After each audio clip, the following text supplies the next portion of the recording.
बिस्मिल्लाहिर्रहमानिर्रहीम। मेरा नाम फैज़ान उल हक है और हम जो है कुरान पाक तर्जुमा और तफसीर के साथ पढ़ रहे हैं, आसान तफसीर के साथ। हमने स्टार्ट किया है 30वें सिपारे से, क्योंकि इसमें छोटी छोटी सूरतें हैं और इसमें जो है वाक़यात हैं और इसमें नसीहतें हैं, तो इसलिए हमने 30वें सिपारे से स्टार्ट किया है ताकि लोगों को समझने में आसानी हो।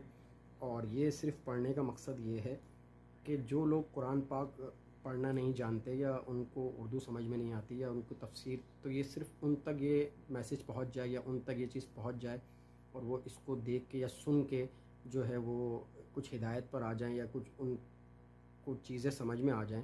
तो ये इस वीडियो का मकसद है और ये इन सब के लिए कोशिश हो रही है। और आप सब लोग जो भी देख रहे हैं, अभी तो चूँकि कुछ लोग दिखते हैं, अल्लाह ताला इसमें बरकत डाले।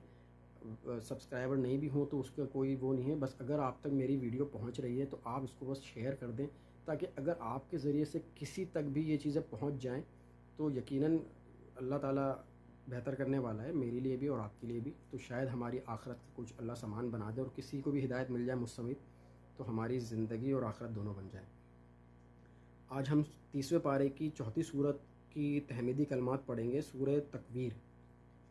सूरह तकवीर अपने मज़मून और असलूब के एतबार से अपने बाद वाली तीनों सूरतों से गहरी मुशाबियत रखती हैं। इस मुशाबियत की वजह से ये चारों सूरतें सूरह तकवीर, सूरह अनफितार, सूरह मुत्तफ़िफ़ीन और सूरह इंशाक एक ज़मनी ग्रुप की हैसियत से भी पहचानी जाती है। अलबत्ता जोड़ों के नज़म के हवाले से और सूरह तकवीर का ताल्लुक़ सूरह अनफितार से है, जबकि सूरह मुत्तफ़िफ़ीन अपने बाद वाली सूरत यानी सूरह इंशिकाक के साथ मिलकर जोड़ा बनाती है। बिस्मिल्लाहिर्रहमानिर्रहीम। इज़ा शम्सु कुव्विरत, जब सूरज लपेट लिया जाएगा। व इज़न नुजूमुन क़दरत, और जब सितारे मंद पड़ जाएंगे। व इज़ल जिबालु सुय्यरत, और जब पहाड़ चला दिए जाएंगे। व इज़ल इशारु उत्तिलत, और जब काबहन ऊँटनियाँ छठी भरेंगी।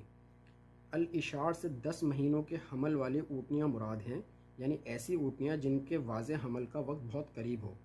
अरबों के यहाँ ऐसी ऊँटनी बहुत कीमती समझी जाती थी और इस लिहाज से वो लोग इसकी खुसूसी हिफाजत और ख़िदमत करते थे। आयत में इस हवाले से क़यामत की हौलनाक कैफियत की तस्वीर दिखाई गई है कि जब क़यामत बर्पा होगी तो बहुत कीमती ऊँटनियाँ भी लावारिस हो जाएंगी, इन्हें कोई संभालने वाला नहीं होगा। जाहिर है उस वक्त जबकि ख़ुद औरतों को अपने हमल की कोई फ़िक्र नहीं होगी तो ऊँटनियों की किसे होश होगा। व इज़ल वहूशु हुशिरत, और जब वहशी जानवर जमा कर दिए जाएंगे। आम तौर पर जंगली जानवर एक दूसरे से दूर भागते हैं, लेकिन इस दिन खौफ के मारे इनकी वहशत भी जाती रहेगी और मुख्तलिफ़ इक़साम के जानवर भी